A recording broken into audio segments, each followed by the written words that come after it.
So let's take a look at how this goes step by step. These are all of the elements that go into a wholesaling equation. Okay, except for marketing, we've skipped it. We'll talk about that later. You have a motivated seller who calls the wholesaler. The wholesaler then interviews the motivated seller to try to qualify the seller, to make sure that the seller is motivated and that they have a situation that works, to qualify the property, and then to negotiate, make an offer, counter offer in order to lead to a contract to purchase. Your goal is to put the property under contract, but your goal is not just to put the property under contract.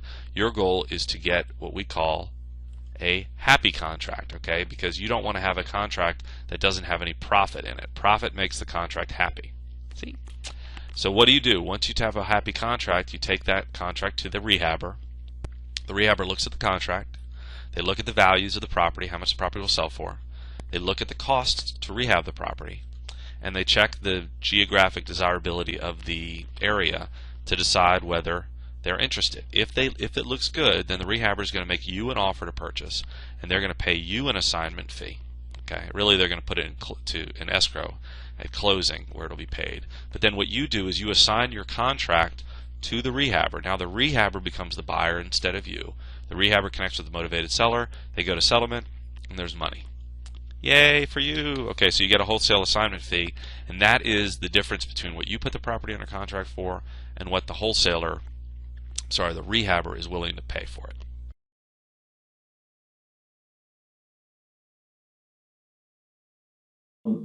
So again, our structure is from 6 to 6:30. We want to do some networking, do some introductions, share some successes, share all that stuff.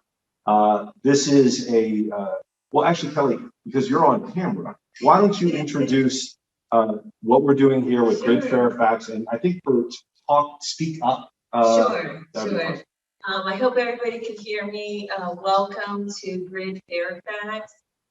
This is a real estate investors group where we network with people who are looking to purchase investment properties, real estate. Maybe you own a property, maybe you're looking to purchase your first or second or third, or various things related to real estate investing. And each month we're going to meet here at our Fairfax location, typically the first Wednesday of every month, and we're going to talk about a different topic throughout the course of the year. Tonight's topic for our launch is Wholesaling 101, and we have a panel that Fraser is going to facilitate some questions with. I think it's important that we go through and we introduce each other so we know who we are and what we specialize in. I will start because it's my event, and I'm Kelly Catalina, so a branch manager with Ferry Independent Mortgage. I've been originating loans in the Washington metro area for 35 years and managing teams of originators for the last now 17 years. So for me, this is a great opportunity to kind of expand thought process around real estate and investing. As a traditional mortgage lender, there are things we can do and things that we can't do. But networking with others in the field to expand real estate investing and understanding that there are other than traditional methodologies for purchasing property and building your wealth through real estate. So I'll turn it over to everybody, and I'm going to go back to my computer, and I'm going to watch the panel. And before you leave, though, Kelly, okay, let me do a little.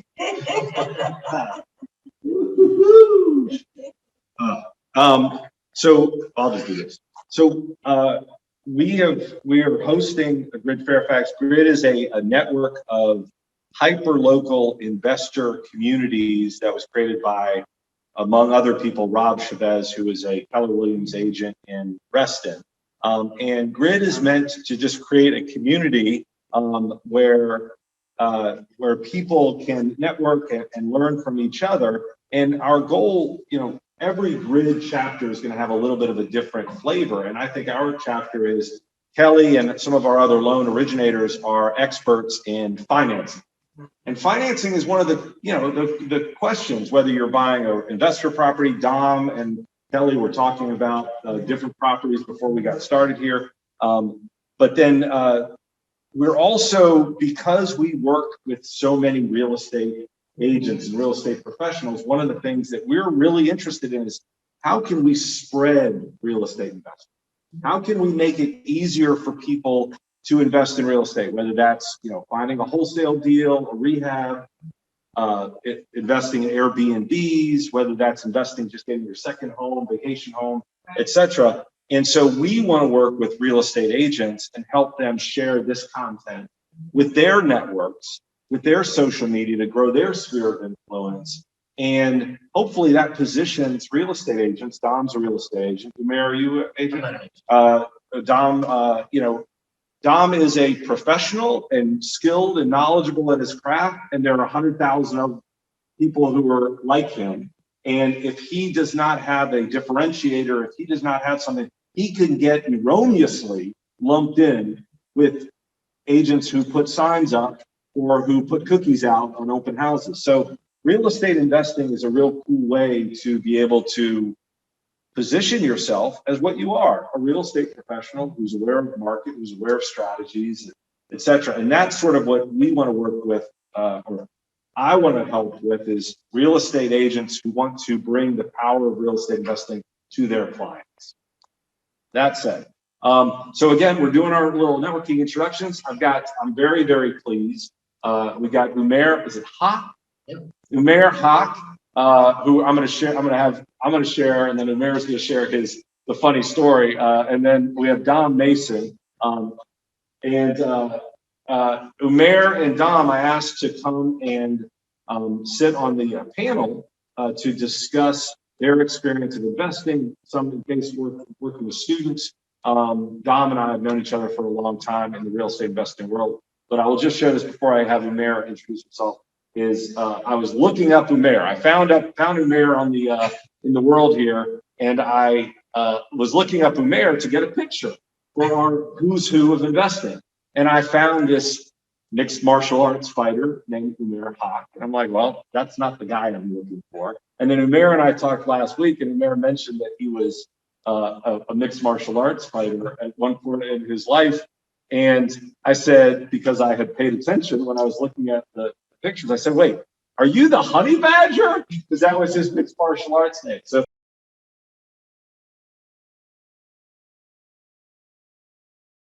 that was a fun story, and I can only imagine that translates into your investing and deal making as well. So Umair, absolutely, yes. There's just so much, right? Quick background: born and raised here in Virginia. Went to Hayfield High School in Alexandria. Just was not a good student. Was an athlete. I worked out a lot. Wrestled in the wrestling team. Got into mixed martial arts just to keep me out of trouble. I love working with kids and younger people now. But went to elementary, high school, tried to go to Nova Community College, considered life insurance, considered becoming an agent, considered all these different things.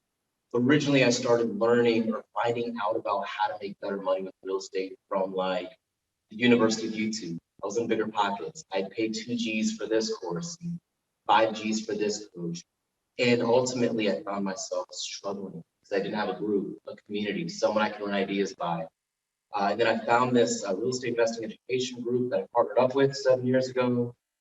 And now I've been able to do literally any type of deal that you could think about. I've had some experience with in the last 7 years. And so we've done everything from buying, selling, and broken mortgage notes. I've invested in both liens and deeds across the country. I'm invested in liens and deeds. I have done flips locally, but not so much lately. I've built houses from the ground up. Well, I haven't built them, but I subbed everything out. And this is just what I do now.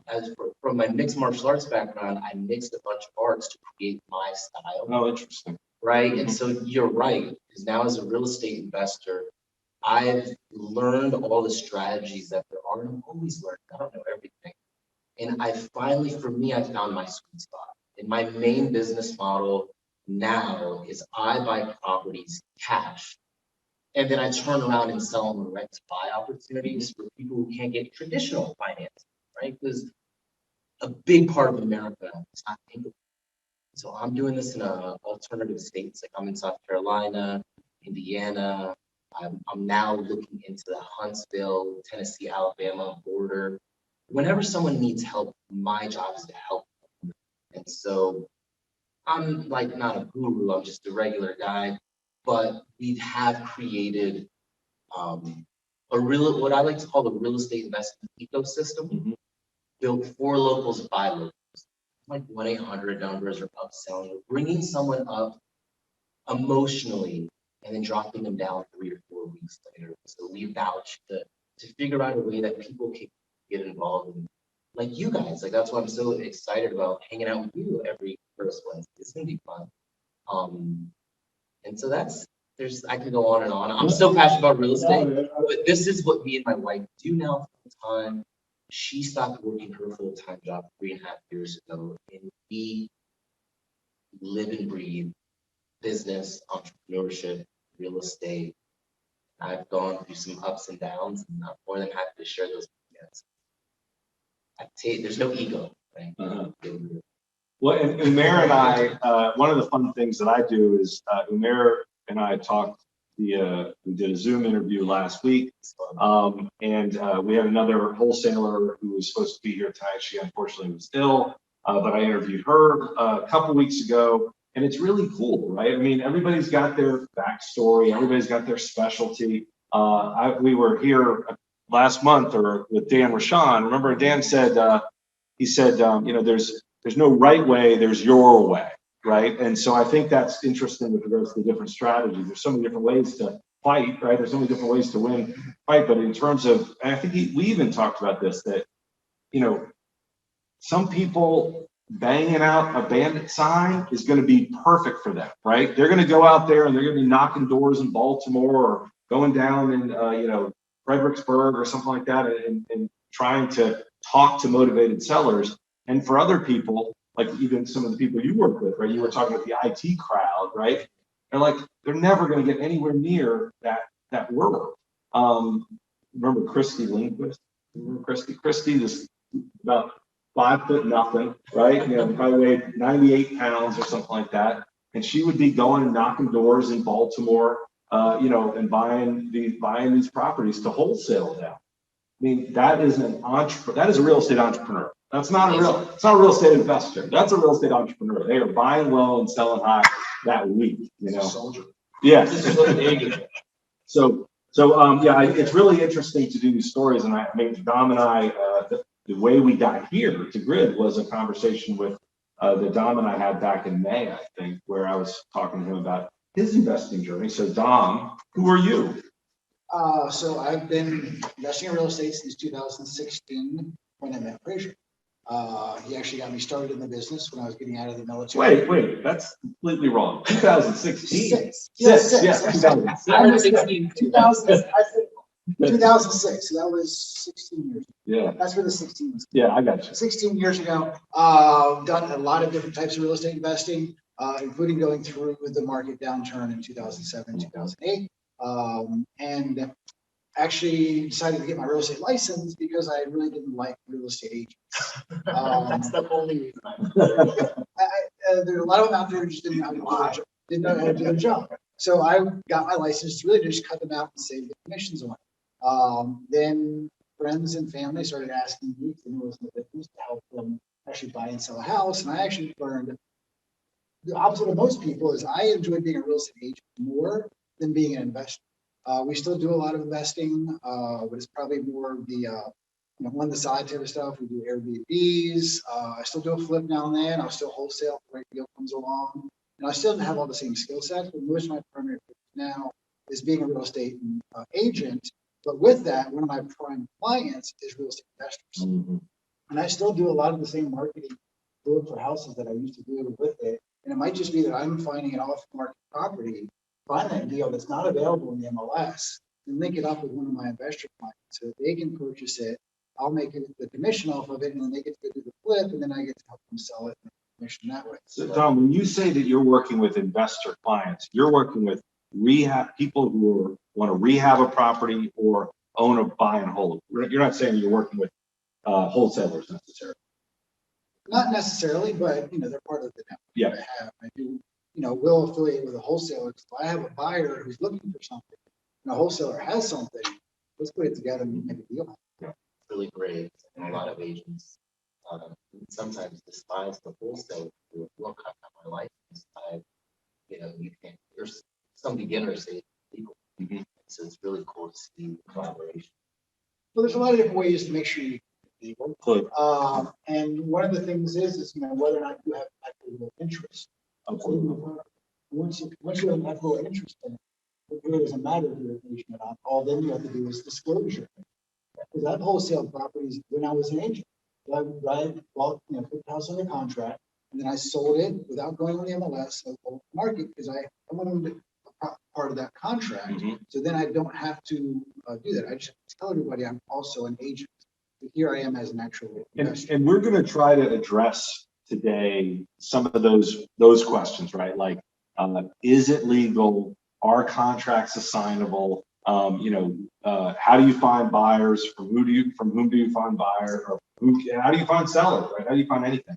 So we're going to do that. I have a little bit of the way this is going to work is we have a little bit of a presentation. I'm going to put it up there. You guys can tell me where I'm wrong, right? You can say, listen, you're off base here, but fundamentally we're going to do a little diagram of what wholesaling is and how wholesaling works. And then we want to pull out some cool experiences that y'all have had with wholesaling. Is it Joe? There we go.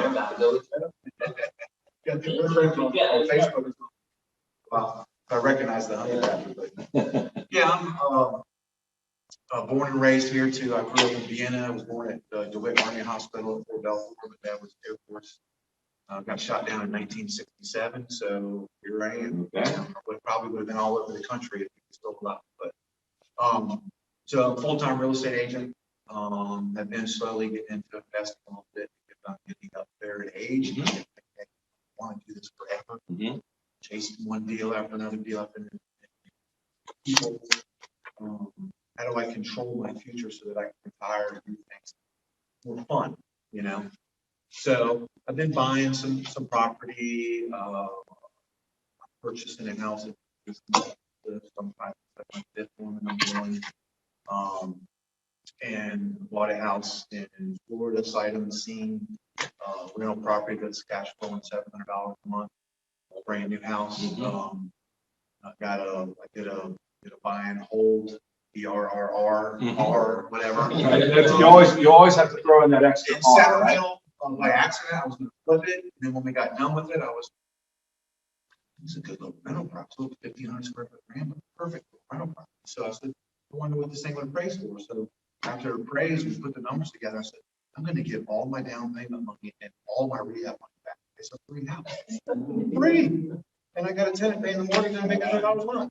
So it interests me. It's also something to keep me out of the scale every day, just regular real estate routine to keep me excited because I'll go through these runs where I'm on fire and then all of a sudden I'm like, man, this is fun. So I got to diversify. Right. And Joe, what brokerage are you with? I'm with Keller Williams, Fairfax Gateway. Okay. Yeah, work there at Fair Lakes. Perfect. Yeah. Claude, can I get you to introduce yourself? I need you to move over a little to the right, if that's accurate. Yeah, maybe right there. Yeah. Oh, you guys can. There you go. So Claude, another person who we've known since probably 2006, 2007. That's right.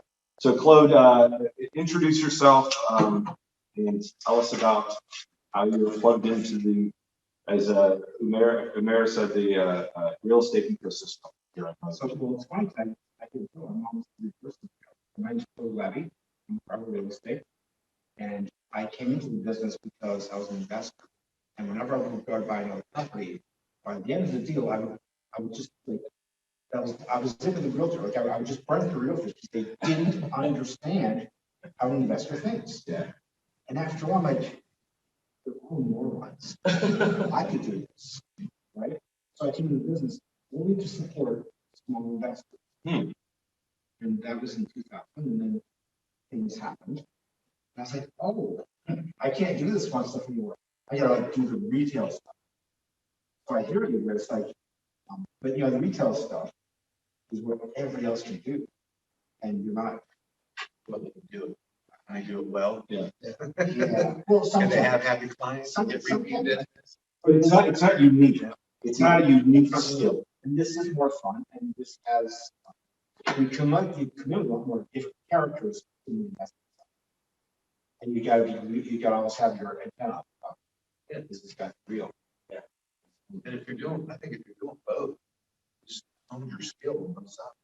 You know, just makes you better on both ends. And one of the cool things that, I remember we used to talk about is that if you're out there going out and looking for distressed properties, what, 1 out of 20, 1 out of 30 is going to be in a situation where you can buy, because they're a motivated seller, where you can buy it at the right price. It's the numbers work, which we're going to talk about. But then you're out, they all want to sell their house, right? I mean, it's a really great opportunity for real estate agents, because you can help them either way. You can help them by either buying it, or you can help them by helping list. I also think you're out there to see, if you're on the ocean, you see the waves based on where you are. If you're doing the investment side and retail side, I think you see more. Yeah, I'm running across my deals. I run across my deals because I know you guys. Do you get a lot of deals from agents? I get a lot of the deals that we have through our investor group because there's so many students that we have that are at different levels. And some of them be like, dude, I got this. What do I do? Wide eye. What do I do? Yeah. Like, let me just hop on the call with the seller. Yeah. And I think the best investors, the only reason that my business is still going is being able to have sophisticated conversations at a level where everyone can understand. And so, yeah, I'm always trying to provide value or create value, even if I don't make money as an investor, because eventually it always comes back. So Claude, and now you're, in addition to your retail and your investing personal and working with investor, you're also, I know you work with, you're with Traction, the local real estate. And so with Traction, so there are a few, I don't know, how many RIAs do you think there are around here in Northern Virginia?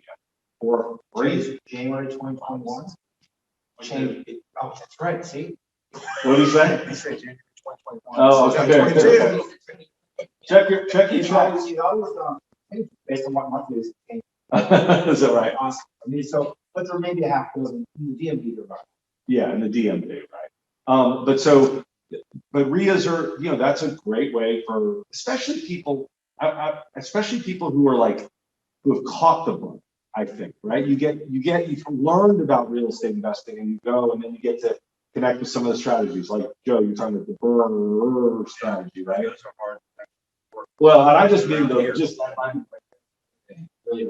so the BRRRR, and I'm sure we'll do a BRRRR class at some point in the future, but BRRRR is buy, rehab, refinance, rent, and repeat, right? So it's 4 R's, right? But so but they're a good place to learn and connect with people who are not only who you're going to need to work on a transaction, but people who are doing different strategies. I think that most people we come into contact with don't necessarily even need us to learn. They think they know everything. It's fine. So we can genuinely guide them, right? Because ultimately, our license and our livelihood is based on them doing well, right? But the readers have awesome connections. And that, I think, is really important for people who are trying to figure out. And that is something that's smart, right? Yeah. What are you doing? We'll touch that. Just for an instance, when I got started, I did the pay to coach thing, right? Yeah. I did the Rich Dad, I read Rich Dad Poor Dad, and I went and I got the Robert Kiyosaki School of Real Estate, which cost me some thousands and thousands of dollars. And all I learned from that was to go attend a local RIA, where I went to Fraser's RIA he was hosting in 2006, and 16 years ago, and met a guy there who I went to college with. And I was like, what are you doing here? Just marketing stuff. And he's like, oh, let's talk after the event, right? And he goes up on stage and he's presenting that. And that's how I got involved in the whole thing. I met Claude, Fraser, and actually funny guy, do you remember Ben Benini? Of course. I talked to Ben, a couple times this week, who I met at a RIA a decade ago, about doing a deal that we're trying to get for a short sale. It's a short sale guru for this, almost $1 million property in Fairfax to get, we're gonna want to do that. So it's through that network of maybe knowing Ben, who can bring it in and talk to this guy and talk to his wife and explain to them how it's better to do a short sale. And now, I might make a deal, right, off of that. That's just. It's interesting. There's a Rob Chavez, who's the founder of Grid. When we first talked, he said, you need to read this book called Who Not How. You heard of Who Not How? It's worth checking out, but it's Who Not How. It's about, it's really about when you think about doing something, don't try to limit yourself to what you know how to do, and think, how would I do this? You need to say, who can do this for me, right? Who can help me get there? And that's one of the cool things about a network, that you plug into people. You don't know what you don't know, right? You barely are aware of your own blind spot. You certainly don't know about things that are well beyond. So just, you can really maximize your power by connecting with people. And then if you just say, who do I need right now? You ask Umair, it's like, well, this is the person you need to talk to solve that problem. Joe says, well, I know who can help you up with short sale. So I think that's a very powerful way to think about that. You're networking to expand your capacity. I don't know why people go to a RIA otherwise, other than maybe just to feed that, the same reason that people like scroll through TikTok, right? They just want new stuff, right? They want to go learn the newest, the shiniest thing or something like that, which is, of course, a lot of RIAs will satisfy that need. Yeah, shiny objects. Yeah. I love So, it. as a real estate agent, I was talking about the last, I did as a wholesaler, even as a licensed real estate agent. I call FSBOs all the time. So my primary ways of getting business as a real estate agent. I love FSBOs. So I call him up and I was talking to the guy. He was not going to list with the real estate agent. Just that was his attitude. He was not going to do it. Dad had passed away, left a condo in Alexandria, wanted to get a contract on it. How much did you want? I'm talking to him. I'm doing comps at the same time. What he's asking for is less than comps. Okay, what do you want for it? He said, I think it was like 200. He said for it, and I was like, this is. I said, okay, I'll give you 200. It was in bad condition, stuff like that. It was like 185. I don't remember the numbers off the head. It was like 2 years. So I put out a contract with them, and then I did the social networking and put it out, and actually put it out to other agents I knew who had buyers. So I was now the owner of a contract. He had signed a ratified sales contract, not a real estate agent contract. It was not a NVR, GAR, anything like that. It was a contract that I had bought from somebody else and had a lawyer review to make sure that all the terms were good. I had an out clause in there that I could get out of the contract anytime I wanted to. I think he maybe put $5,000 as an earnest money deposit on it. My standard is like $100, but he wanted more. So I put it up there because I knew it was a good contract. What's it? My title attorney.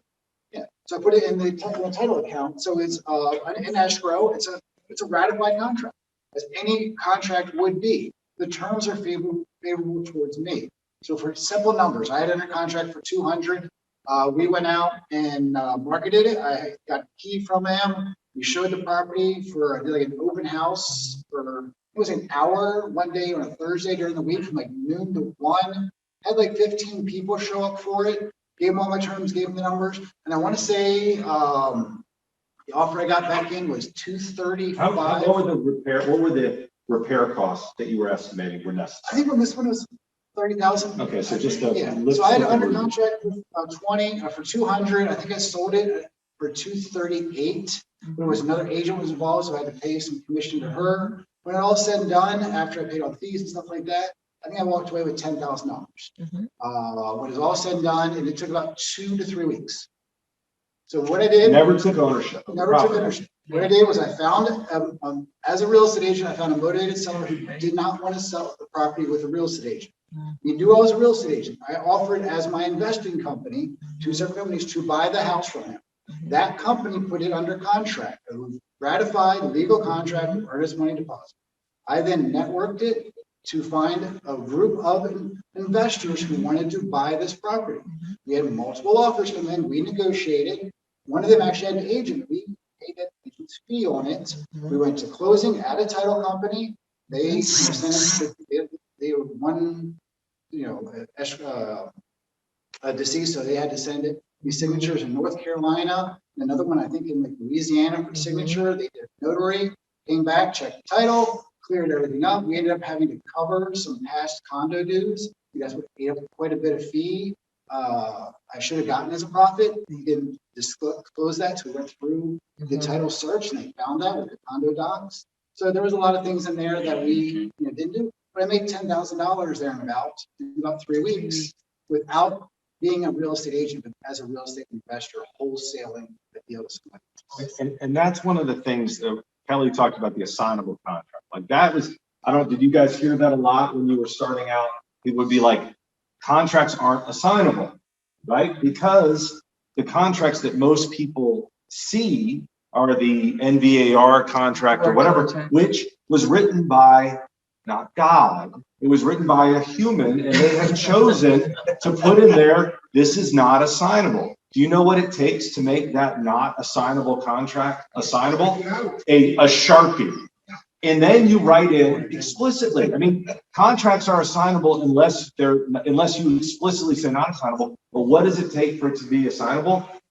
I bet in Dom's contract, it says this contract can be assigned, or you do the contract in the name of yourself and or to whom you assign it. It's when he says it. A lot of stuff that we're just not taught. Right? And there is no formal education for it. Kind of like when I was in school, they never taught me about like Experian, Equifax, TransUnion, or my FICO scores. They don't teach that. They teach you other stuff, I guess. But yeah, I can definitely go into my last deal as well, which is really similar. So I got a call from a friend of a friend that knew who Mayor was just in the business. Can you buy my house? I was like, this is in Baltimore. So this person went to like a quick workshop, got excited about investing, just bought a house. Just bought a house. No education, never was an agent, bought a house. This house was distressed, and it ended up being just a nightmare for the person. They were like, man, I really need your help. Like, I need to get out of this type of thing. So I looked at the deal, and I was like, okay, this is in Baltimore. It's one of those Baltimore. Good area. They just needed out. So I looked at it, I said, all right, let me see what I can do. So I looked at it, ran some quick comps. I was like, all by my house. I'm like, really? Are you sure? She was like, and so I was like, all by the house. I use DocuSign. Okay, so I have my contract, I have my attorney. I use a guy named Robert before. He has an office here in Tyson, right down the street. Robert, I've got my contract set up and everything. So I send over this person a DocuSign, said review it, make sure that, because I want to take care of you. I'm sorry about what you're going through. Just being empathetic, being caring. She reviewed the contract. She liked it. She goes, how fast can you get me out of this? I can get you out. So I know this market. I was like, I'll get you out within the next 2 days, max. Like I can do 10 days. So I get it under contract. Again, I have equitable rights to this property. I'm trying to help this person out of a bad situation. And then I turn around and market that deal. And I know people in that area that are flipping and rehabbing. So I have one of my guys put a lockbox on that property. She even did a virtual walkthrough for me. I was like, I've seen enough walkthrough. Put a lockbox on that property. I had him send me that virtual walkthrough video. I started advertising. Okay. I had probably about 10, 15 people, they're negotiating. They were married, take this. And I had them all meet someone who works for me. I had them all meet my worker at that property, same day, same time. Little feeding present. I was like, give me your best offer. We're taking all offers by 2 p.m. this time. Obviously best offer gets, right? And then, so I got my best offer in. So this one, and then she had owed some money, but she just wanted out. She's like, I'm gonna take a little bit of a loss, all good in there. Just please help me. So I was like, okay. So I got it under contract. Then I ended up giving it over to someone who wanted to hold on to it as a rent. Right. So look, dude, I'm gonna fix it up. My mom's gonna live downstairs. I'm a contractor. This is perfect for me. I was like, all right, cool. So I use quality title. They're here in Tyson's Club. This guy named Jose Luis, absolutely love them. They go above and beyond. But closed on the deal within 2 weeks, and and I got wired 15 grand. So let's talk through the mechanics of that. You have your contract. You, who the buyer's name is Ted, right? You assign the contract over to Ted in advance of closing, or did you wait until closing? So I get there's my original purchase contract, right? My agreement with the seller, me and her, right? I'm gonna buy it. As like, if I don't get it sold, I'll buy it myself, right? So I get it under contract with the original seller, and then that's my assignable contract. Then I have another contract or agreement that I have with my end buyer, say it's Dominic, right? Dominic's like, dude, I'll buy it. I have him fill that out, him give me an EMD because I'm the new buyer, because I have equitable rights to this. But you're not the seller in that contract. I'm not the seller, but I'm the seller of my new You're agreement. you're doing a contract to sell your contract. It's like you're brokering it. You're selling You your know, interest. No, no, I'm Not, oh, you know what I mean. Like, we're broke without a license. I got True. Equivalent interest. He's assigning his contract That's good. for That's good compensation. for the clarity, Right. good. Consideration. And so, so again, me and like, for instance, me and Dominic, dude, I want this house. This is how much I'm gonna give you for it. Cool, right? I'm like, well, I need to know that you're serious. You don't waste my time, or I will take your EMD, right? That's just, Yeah. I don't. Time is everything, and I want to be doing business with real people. So he gives me his timeline. We go to closing. My person who I've helped out of a bad problem is giving me praises and hopefully writes me a review. My guy, Dominic, is happy. I've just made 15 grand. Now, you can't build wealth with wholesaling, right? Wholesaling is just a way to create cash. What you can build wealth with is owning long-term real estate, right? So you got to understand the levels of the game, and based off of you, your personality, your life circumstances, create a plan that works specifically. I think that it's valuable, I'm glad Kelly slowed it down because, we showed the chart, but fundamentally, what is the wholesale? In this equation, what is the wholesale? They're the person who's finding deals. They're finding properties, they're finding motivated sellers. So if the people on the agents on the call or end investors on the call are like, well, I'm interested in buying a rehab. I'm interested in getting a fix and flip. How would I find it? Well, you have two choices, right? Choice one is you go out there and drive for dollars, do the mailing, call the FSBOs, go to expireds, go to estate sales, put up the bandit signs, whatever. You do all that, or some people like to hire other people to do that for them, and that's what wholesalers do. Wholesalers go out there and find deals and then assign those contracts to end buyers, to rehabbers. Yeah, essentially you're bringing buyers and sellers together and taking money out of the transaction, right? So it's great. I love it. Well, and the thing, like when you say, that's what an agent does, right? Like, and that's where agents sometimes get upset. squirrely, Like, right? hey, I've got my license. Sometimes they get a little upset. The agent is a client, and responsibility to the client. Right. The wholesaler has a contract and they have a legal responsibility to fill that contract. Yeah, I mean, that's one of the questions that's on our little presentation is, well, what if I put some, like Umair says, go buy that property, go put it under contract. Well, you're writing a contract. He's got skin in the game, whereas the realtor doesn't. Yeah, so and my realtors, when you have a buyer put an offer on a property, do you have contingencies in that offer in a non-crazy market? Let's just pretend it's not Northern Virginia in 2022. What are some of the contingencies that you used to have in a contract? Home inspection. Appraisal. You used to have a financing contingency. I don't know You if still it's. do. Do you? Sure. Okay, because It depends. Finance was like, the only one that you still Yeah. And the home inspection. Most people leave the Let financing. me ask you one quick question. I'm thinking of Mayor. So we as lenders do pre-approval letters, right? We do full-on approvals for buyers so that when they go in and make an offer on a property, the seller can feel confident that they're going to close on it. Now you're talking about earnest money deposit, EMDs. When you guys as buyers of contracts from wholesalers, do you want to see, I'm sorry, the other way around, the wholesalers, do they want to see from their sellers, Dom's got the money to close, hard money, cash, IRA, whatever.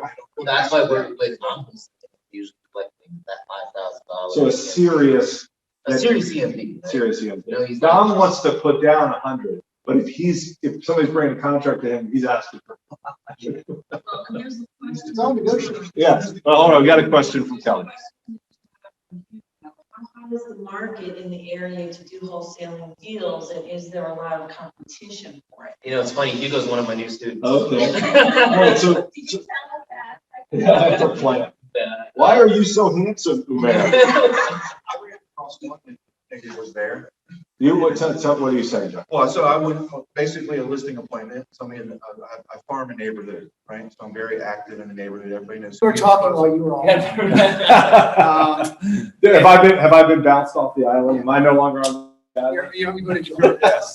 What I heard while everybody was sharing stories, and this is what investors love to do, and I think was, you were talking about, we're getting too into stories that are talking same terms that people don't know yet. Yeah, sure. Because they've never done investing. More stories. And basically what I heard everybody saying is they're out there having conversations with people about real estate and finding out, letting people tell them what is going on in their personal life and when they have a real estate problem.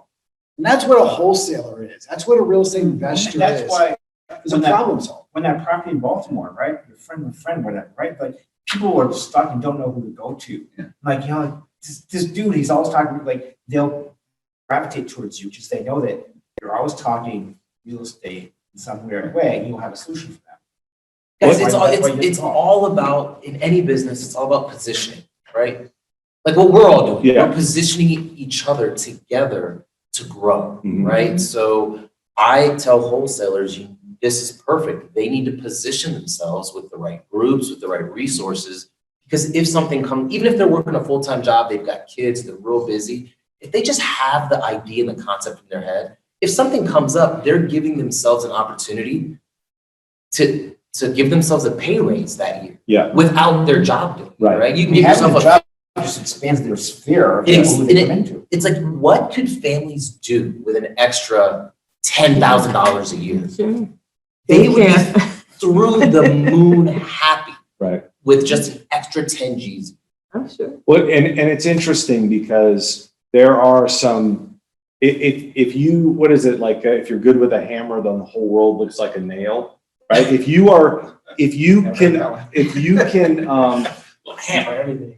a lot of people, when they see an ugly house, they see overgrown yard, they see, dilapidated gutters, they're like, oh, what an eyesore. Well, a wholesaler doesn't look at it like that. A wholesaler thinks there's a reason that house is in disrepair. Something's going on with the owner with that house. That owner doesn't have the finances. Maybe it's an elderly person. Maybe it's an inherited house. Maybe it's an abandoned house.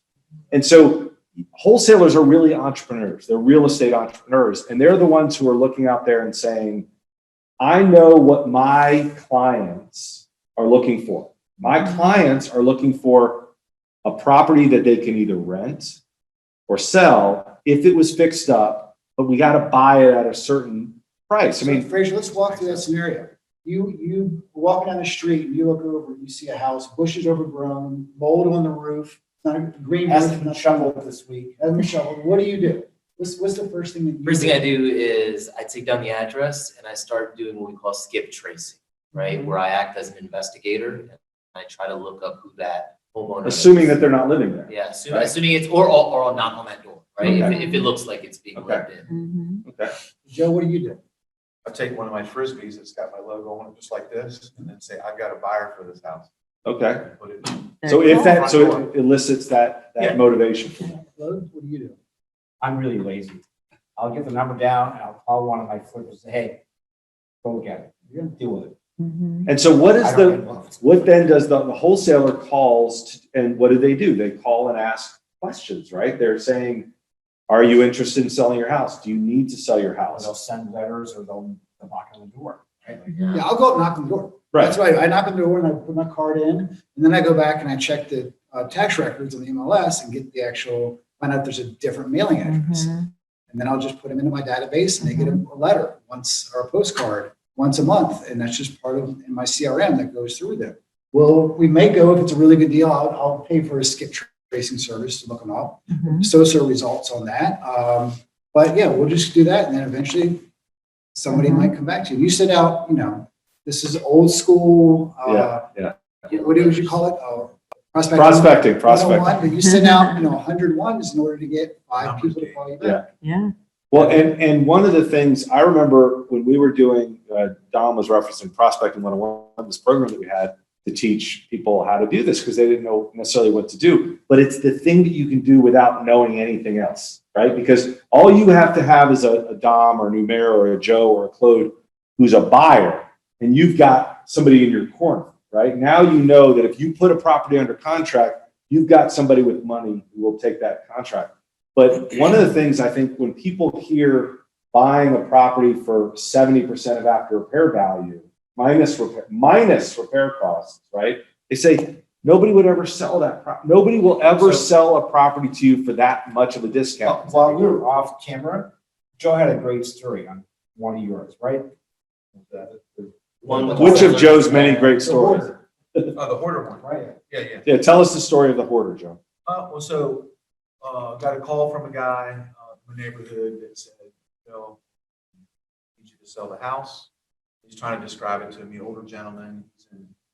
He's in assisted, well, he's, I guess, maybe that place right next to the hospital here in Fairfax. It's Sunrise, Okay. right? And, you know, 5-minute conversation takes about a half hour. You know, he wants to describe the whole house to me. I was like, well, you know, I really need to see it. I'm trying to get the key. And he's like, oh, well, my friend so-and-so's got the key. You know? So call him back like a week later, say, I forgot about you, but I need to get in the house. So that became kind of an ordeal trying to figure out how to get in the house. So finally got in touch with his daughter who lived in Richmond, and she drove up and met me at the house. And, hey, how you doing? Nice to meet you in the driveway. She opens the door. And I was like, whoa. She's like, yeah, my mom got dementia and she became a hoarder. And I mean, it was where everything was falling off the closets because there was so much stuff hung up on the closet and just falling in the floor and the bedrooms and stuff. And at that point, I was still thinking, hey, I'm going to sell the house. I said, I can do everything. I can get it cleaned out. I can fix it up. I mean, but I can't tell you what you want to keep. That's up to you. There's a lot of stuff here that might be sentimental and your parents aren't doing well. I said, I don't envy you, you know, so kind of left it at that. I left, so at least I got to see it. And I followed up with her because she was kind of the point of contact. And have you had a chance to get up here?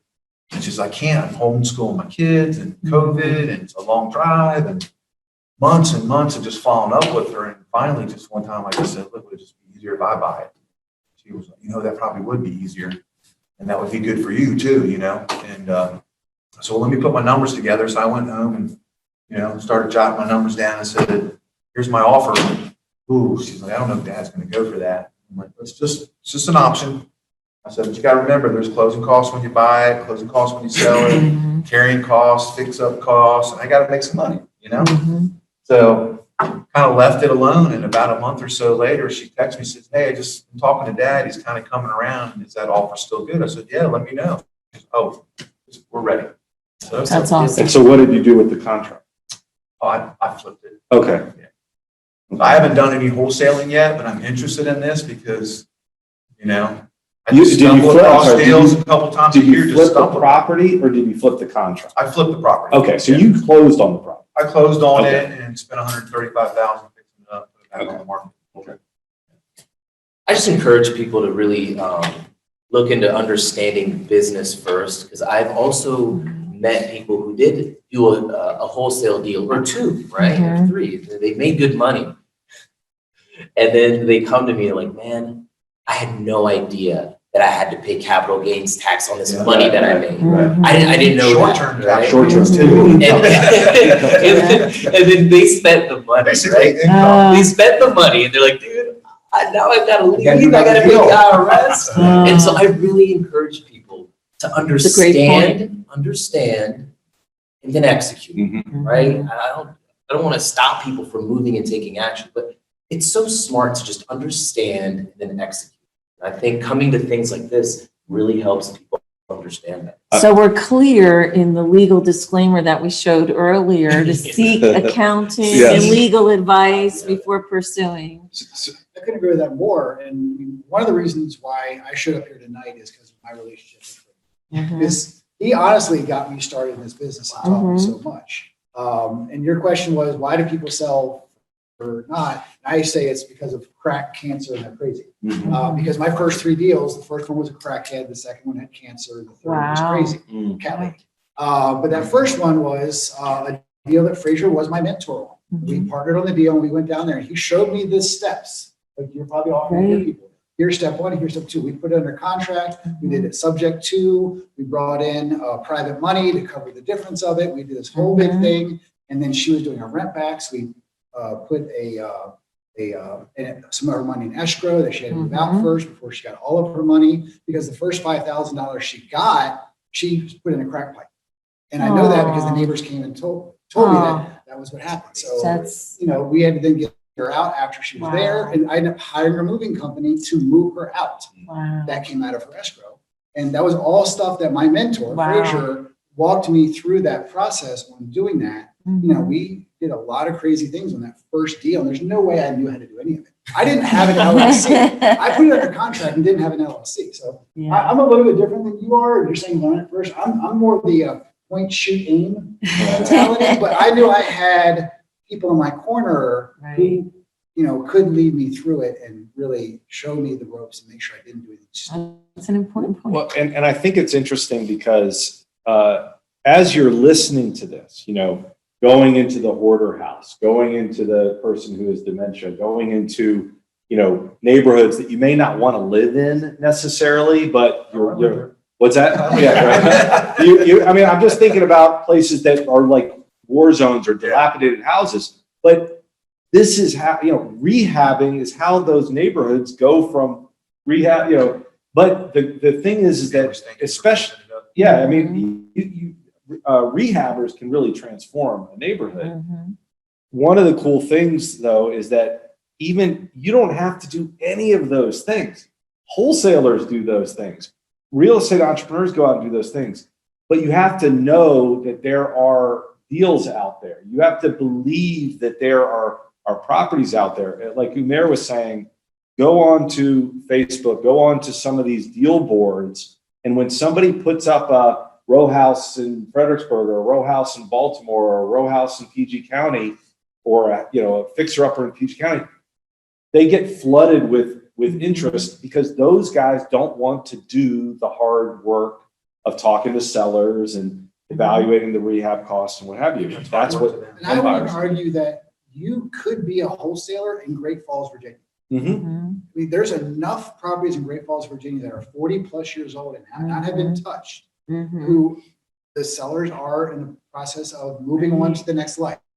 Yeah. So you can go in there and find deals. You're going to have less people who want to be the rehabbers on those. There's a more niche market. You could be in Great Falls, Virginia as a wholesaler or a flipper, but your buying power should be a much different level. Well, and really all we're talking about is like the age-old entrepreneurial mantra is buy low, sell higher than you buy, right? I mean, that's what I feel like Umair was saying is like, if you put the property under contract for a reasonable amount, you're going to be able to, through that feeding frenzy, through whatever, to be able to make a little bit of money. Maybe you don't make $10,000. Maybe you make $2,000. You make $2,000 faster, by owning a piece of paper, right? And I just couldn't say this enough. That, everyone's always like, Romero, where do you find?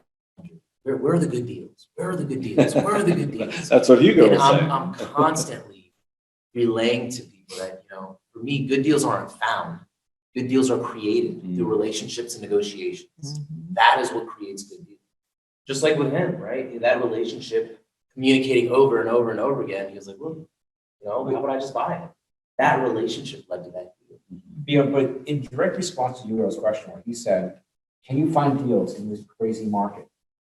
The answer is yes. Yeah. And, you know, 10 years ago and X years from now, when the market really bites, you will find good deals still. Right. You find good deals in any market. Yes, sir. I think that's actually, I feel like Rob was saying that in one of his trainings. He was like, you change your strategy, right? Dom was talking about doing a subject to deal. Well, that's not, you know, it's not wholesale. Right. Yeah, or lease options, or sandwich lease options, or tax liens, or mobile homes, or whatever. That's the cool thing about being an entrepreneur, is that you're not saying this is what I do. You're asking what needs to be done. But to the point of what are wholesalers and why should you care? If you're a rehabber, you should care because you want to build relationships. Claude was saying, he's calling his wholesaler saying, where are my deals, guys? What's going on here, right? If you are somebody who doesn't have the funds, the credit, whatever, the desire to do long-term buy and holds, wholesaling is a way for somebody to get into the market today, right? They could go drive around a neighborhood. They could go ask anybody up here and say, where are you looking to buy? And Joe says, well, I'd love to look. Here's a profile of what I'm looking for in Vienna, right? In Great Falls. The wholesaler goes out and hits the street. They do the work because they know now what they're looking for. And I'm going to interject, and I know we're getting close, we're probably at 7:30, but I think it's important too to address the risk associated with being the wholesaler. So you have the contract, you have an interest in the contract, I'll buy it. You're confident, all of you are confident you're going to find a seller, Lost right? money many times. Okay. I've had bad deals. Yeah, I've so had contracts to get out of. so how do you mitigate your risk in that position? Great question. Great question. So I've had deals under contract. There's clauses and contingencies in the contract for me to get out of the deal, depending on they're negotiated. So how strict those contingency and clauses are dictate when I can get out of the deal. So you can just go into a contract, get it under, try to sell it. If you can't sell it, then you get out of it. What you've spent is your time for investing, your time you've invested into it, and the money you've invested in the market. Well, and let's take a step back and say, why would somebody want to get out of a contract, right? You went to the property, you looked at it, you estimated the repair cost, you estimated the after repair value, you negotiated a price. Those were wrong. Yeah, right. Something is wrong, right? Buy low, sell lower. Right. Just how do we make it up? Volume, right? No, but so you give an example. Why would you want to get out of a contract? I put it under contract. I had a buyer lined up for it.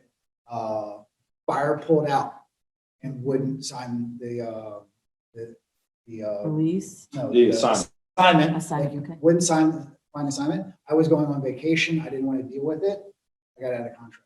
Now, was that contract still a good contract? Was that still a good deal? It was an okay deal. Okay, but you didn't have a cavalcade of buyers for it. I didn't have time. I had a buyer who I knew would want it, and that was my mistake for being mono focused on one buyer. And that's what I learned out of that was next time, don't trust that he's going to do what he says he's going to do. Still do the normal thing. And so I have not worked with that buyer since then because he did that to me. So he doesn't get any of my deals. So other people will still get them, and I won't do that again. Where I say, okay, I'm only going to offer it to one person based on what they've told. Gotcha. Just me personally, I don't get properties under contract that I can't personally buy myself because in this business, integrity and keeping your word is everything. The moment you don't, the business is over, right? So integrity is one of the biggest things for me. I expect people to have integrity when they're doing business with me, and I give them the same. So I get a property under contract. I can't find a buyer because I don't even have outs, right? But that's what gives me the competitive advantage of why to work with. Because if I can't execute, then I'm going to buy it myself. And in the beginning, when I couldn't do that, I just didn't have the funds, I didn't have the relationships, I did have the apps. Now I won't like that. We got to think, because we said this is a competitive market, right? So you guys are all agents, so there's a lot of agents. As business people, we got to figure out what's going to give us the competitive edge. I mean, no outs is nice. That's it. Strong. You win. Yeah. Not even highest value. You can get it at a lower price than work, just because that's a nice. I don't want out. I want the house. Well, and I think that what Umair is he is his own buyer, right? He is his own rehabber. If you have relationships with, if wholesalers have relationships with rehabbers, and those rehabbers are being very clear about what they're looking for, and you know they have the funds, then you're almost acting as a proxy for them when you're putting that property under contract. And there's levels to it, guys. Like now it's like if a rehabber finds a property that he wants to flip but doesn't have the money, like cool, I got the money. You do the work, let's go halves. Yeah. Right? As long as you structure that profit, because now my rehabber is getting into, instead of just working for a GC, as you guys know with a construction company, the profit margins are slim sometimes, right? Yeah. It's tough for these guys. So you know what it's like. So it's like, dude, if you find a deal, I know you're good at what you do. I've seen your work. I've got the money. Let's structure a deal to where I like lazy money. Someone said that, like I like being lazy now. So I'll fund the whole thing, or I'll figure out the funding and let's go have some profit. So start out with wholesaling, get some money, build credibility. Credit or credibility in the marketplace is important. Work your way up and reach, because everyone does investing for their own reasons, right? Right. I'm still a freedom junkie. I don't think anyone is a wholesaler for life. People get into this investing game. Wholesaling is a really easy way to get in because there's no skin in the game. Yeah. Right. But once you do a couple, and every deal you learn something, right? You're like, wait a minute, I'm not giving it to them. I'm gonna do it myself this time, right? Because they start, like the wholesale will start living in different parts of their life, right? So wholesalers will always graduate to a different part of the business. Which can be, And what I found because of that, they don't have any skin in the game. I would say about 90% of the people who get into wholesaling get out within 2 to 3 months. They lack the consistency to be successful. We talked about this. I've met so many wholesalers. I'm like, if you're gonna do, and that there's the pro and the con of not having any skin in the game because they have no money, no credit. Oh, I'm gonna do it. I'm excited. it's just a time. I'm excited. I mean, And then the next thing you know, they're in and out before. is your 90%, here's the question.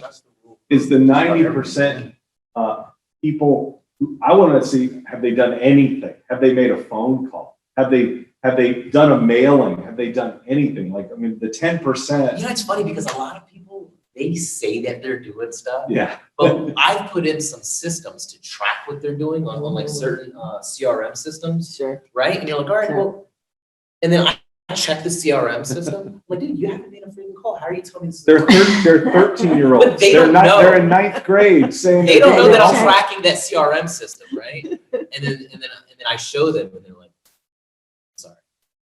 Why? Well, it is pretty easy to tell. I mean, you if they are having conversations with sellers, they're doing something. If they're not having conversations with sellers, they're not doing it. I just encourage the new wholesalers, guys, gals, fail forward. Yeah. That's right. Enjoy the failure. Exactly. Enjoy messing up the conversations. Make a joke about it. Like, man, that seller really got mad, right? And just try to have a fun outlook on things because when you're stressed out, the likelihood of success goes down, right? And it's like, and it's hard not to, right? It's like psychology 101. So when you have no money, your stress levels go up. And then when your money goes up, your stress levels go down. Well, I will say this, one of the, we talk about call reluctance. I mean, we talk about analysis paralysis. People would be like studying all the different ways of doing business because they want to do anything but talk to a seller because that's the most terrifying thing. But one thing, and this is where it's so important for people to share their stories, is there's somebody out there waiting for you. Like you're the answer for somebody. But if you spend all your time talking to people for whom you're not the answer, who have no interest in selling their property, they're not motivated sellers, they're not in a stressed situation, I can tell you a couple of weeks ago, my brother had this conversation with me. We really got upset at each other. He's like, I cannot believe you are that direct with people. I'm like, yeah, because if you know me, you know I'm direct. So I'm not gonna like, hey, it's like, this is what it is. Why work? Like, no wonder they don't work. I mean, exactly. Like, if they don't want, like, it would never work. Yeah. So, but you know what? There are some people that I get the business because of it. Just like, you know what? I've spoken to 3 other jokers.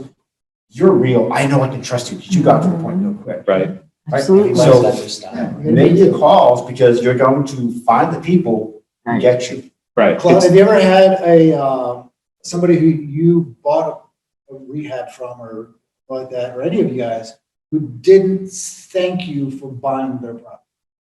Mm. No, Anybody but ever not said, thank you for buying this house from me for less than what I They've- could have sold it to somebody else for? they'll give me gifts at settlement. I'm so They're happy. thanking you. Yeah. I had a lady in Walking Maryland bonus. last year living in Waldorf. Her husband just passed away. He was the main breadwinner. She didn't know what she was gonna do. She's on Social Security. We actually bought the house and assisted her getting into like government housing. Mm-hmm. And she hugged me and kissed me and took, she was like, I'm gonna put this picture on my refrigerator. Right. So we're at, yeah, we're. I get Christmas cards still from people I've bought their house from. Oh, that's nice. It's So people think investor. Yeah. Yeah. They sometimes Better. this negative. They think- Yeah. But if they could do it without you, they do it and you wouldn't be an answer for them. I mean, that's really where it comes down to, is that there's somebody out there who is overwhelmed, or their family is overwhelmed or whatever. And we know that that's true because they're working with you. If they wanted to just sell it, list it for full price, they could go talk to any agent at any time. You know, that is the key.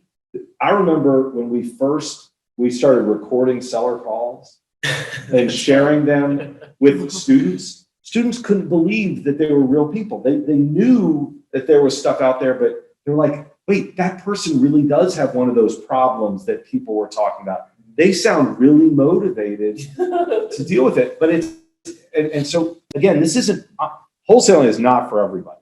I mean, it's for very, very, very small segment of the population. There are lots of easier ways to grow wealth than wholesaling in terms of, put money to work for you. But there's no less money into it. Wait. Right. Right. I mean, if Well, you have no there money, are. like, you know, So you can borrow money from us. We'll give you all the money you need. Like I've done so many deals now with no money, no credit, just because we understand deal structure. But you have Right. to deal. That's the thing. get started. If When you're, I got started, this was the easiest way for me to make some Sure. cash that I did not have. It's a great Right. way to, it's a great idea. And I've Yeah. taken that cash and I used that cash Yeah. and I bought other things. And then I did a 1031 exchange to do this. And now we're doing this. And so some of that You built money I it. did 16 years ago, I'm still making money from today, That's but I didn't have anything. Everything I had was borrowed, begged and stealed. I was just a dumb military guy coming out of the service, just ready to take on the world. I didn't have any money saved and there's no stuff like that I could have done. And it just had to find a way.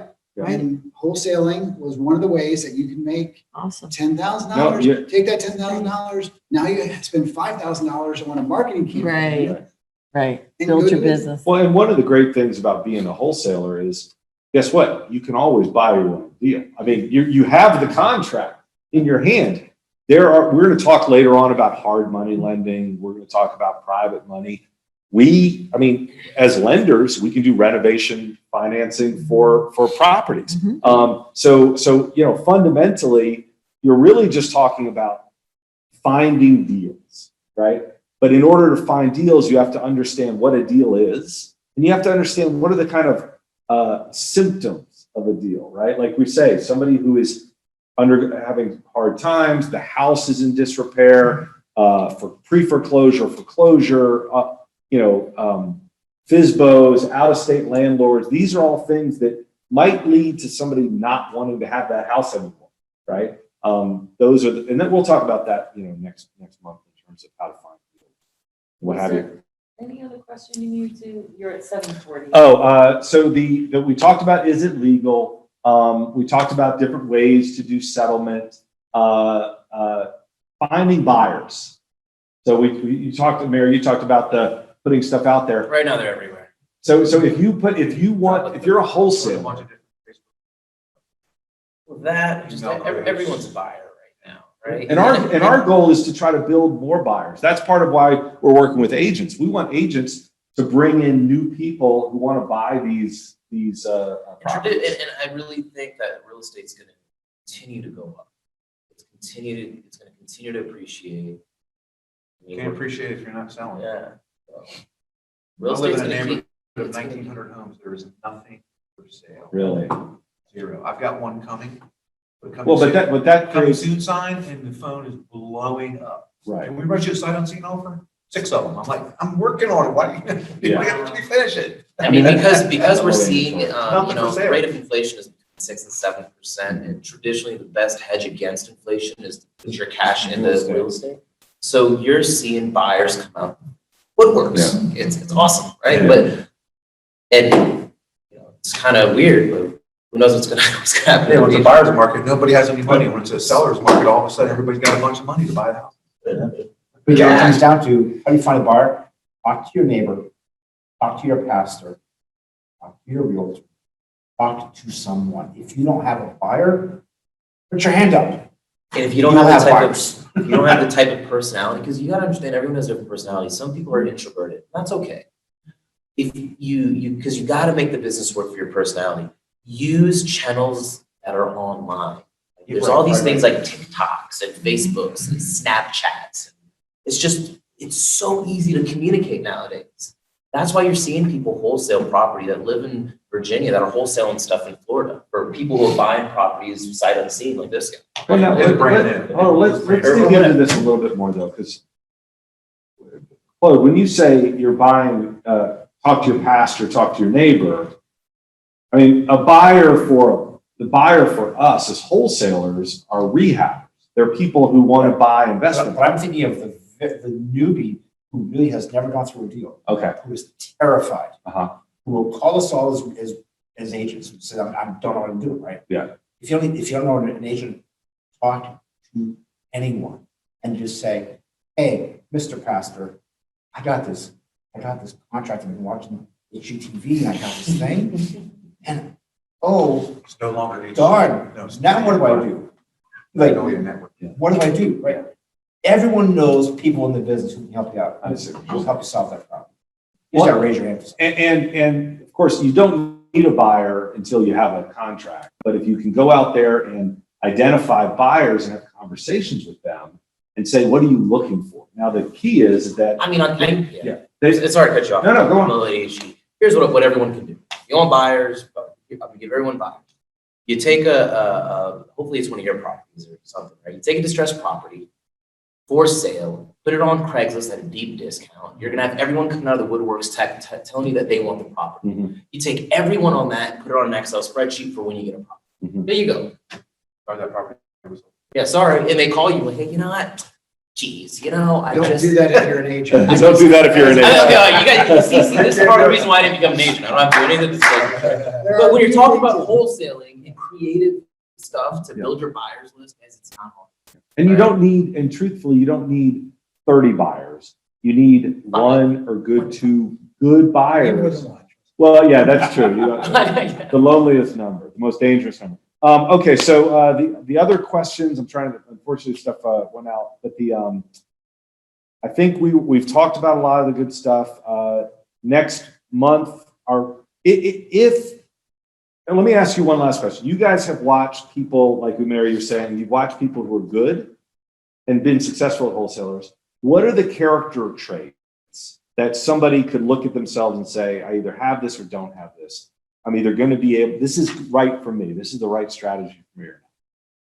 It's a tough question, but I wouldn't say it's for everyone. But the key that you got to ask yourself is this: do you have the mental capacity to fail? Right? You got to get comfortable being uncomfortable. That's the key to anything you want in life. We talked about that. And once a human being realizes that, you know what, I can actually get comfortable being uncomfortable, you can do it. Mhm. Anyone can do wholesaling. The one question I would ask myself, are do you have the mental attitude and the mental capacity to deal with failure?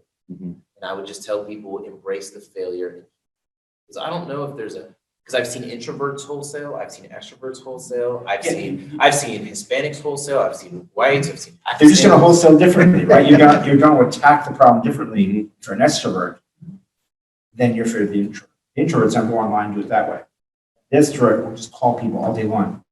You'll call people dozens, hundreds of times a I day. called over 200 people today. Hard to You called 200 people today? I'm comfortable, but then once I get there, it's like, I'll just open up. Do you That's think? me. That's me. My wife won't call 200 people this year. Yeah. But she texts Like, I'm here. So she'll do mine, she'll text with people, and that's how she has her relationship. Yeah, so And you gotta find what she gets deals from, she's online talking to people down in, you mentioned Virginia Beach, so she's setting her network in Virginia, so she's texting people, getting information back, she'll mail a letter out, then not ever have an actual conversation with them on the phone, Mhm. but she'll work a deal out via text message or on Facebook That's Messenger. interesting. Because I was going to It say, doesn't have to be. I was thinking that if you want, how do you teach somebody to swim? Probably not anymore, but you throw them in the water, right? And they swim. But the question is, if you say, I want you to call a seller tomorrow, just call somebody, make the offer, let them reject you. Let them say that you're ridiculous and it'll never work. Because then you've got that badge. We were talking about the badges, right? You need a badge that says a seller cursed you out. You need a badge that says that That'd be so you're much fun. bandit But side. nowadays, you don't, I'm gonna say, you don't have to Yes, call. every time you get a no, you're like, I'm You know, one guys, closer. what I tell all the students that I'm working with now, and I really try to stick with this, is I encourage them, anyone you meet, every day, you gotta have at least 3 to 5 people that you talk to every day. I want you to tell people that you're a real estate investor. You could say, I work at I'm a janitor and I'm a real estate investor. I wash cars. You know what? I'm also a real estate investor. Right. What you're gonna notice is people are like, oh yeah, what's that like? I've always wanted to do They're that. going to be more interested in the real estate investing. And those than washing people, cars. and those people will think of you Yeah. when things happen. Yeah. So I really try to have those conversations every single. That's- I tell my students, I'm like, look, I don't care what you do throughout the week. I want you to have at least 5 conversations. I don't even care who it's with. And in that conversation, I want you to drop, and I'm a real estate investor. But I think that's really valuable for a variety of reasons, right? One, because you never know where that ripple It's gonna take is you. going to take you. But the other one is that you're also talking to another audience, right? You're talking to yourself, and you're reinforcing that you are a real estate investor, and you're looking at the world that way. Dom, you were, I think, saying that you can, we talk about having conversations, but truly now, yes, you don't have to ever pick up the phone. Yeah. So that's important because I'm thinking like old school sales, right? You're like, get belly to belly, you got to get those no's. You can just be out there hiding. It's the right person. How many deals have you gotten on Facebook? Quite a- Instant message. Not really my thing, but just texting. I've done deals where I've maybe had a minute phone call with somebody. Yeah, you start Everything a else was done via conversation. text. Everything else was done via text and closed the whole thing that way. Well, Isn't that it's cool? interesting too, on the cold calling side, even in our industry, we get far more responses. from text than email. Oh, yeah. Well, they're changing some of the rules too, that, Yeah. it might be that texting has to be the lead for it.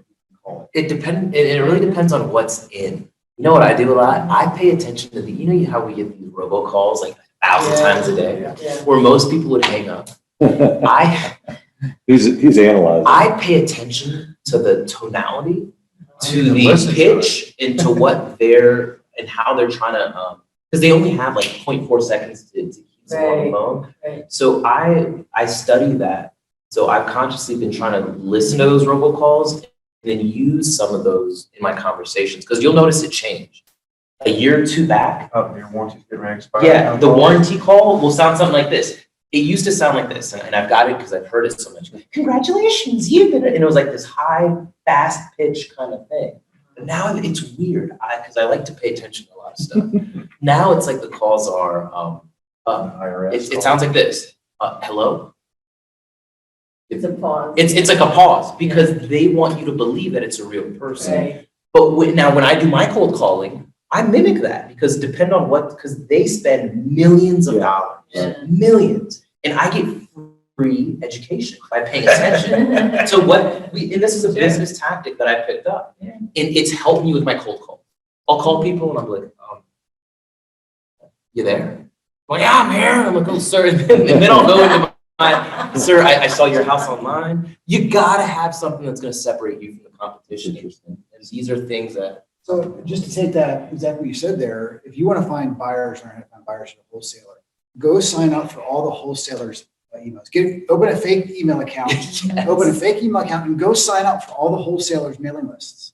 And then you get all this stuff in and you can see how other wholesalers are marketing for these properties, whether they're in your area or not. I actually do that with other agents as well. I go just, I'm registered as a buyer with all the top producers in the area. So I get all their email newsletters, all their newsletters. I just steal it and I just repurpose it and put it back. It's re-engineering things, right? Oh, it's stealing. It's no, it's I don't know about you. It's R&D. I'm not stealing. I'm looking at what's happening in the marketplace.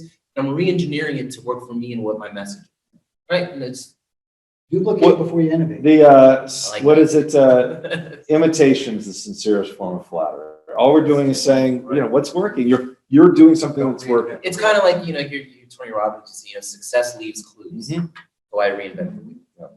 All right. Well, this has been fantastic, guys. Thanks for our inaugural meeting. We're going to learn some things about our technology and what have you. So thank you very much. It's awesome seeing you, Dom. It's great seeing you, Claude. Good meeting you, Joe. Good seeing you again. It's been awesome. Absolutely. And I will share.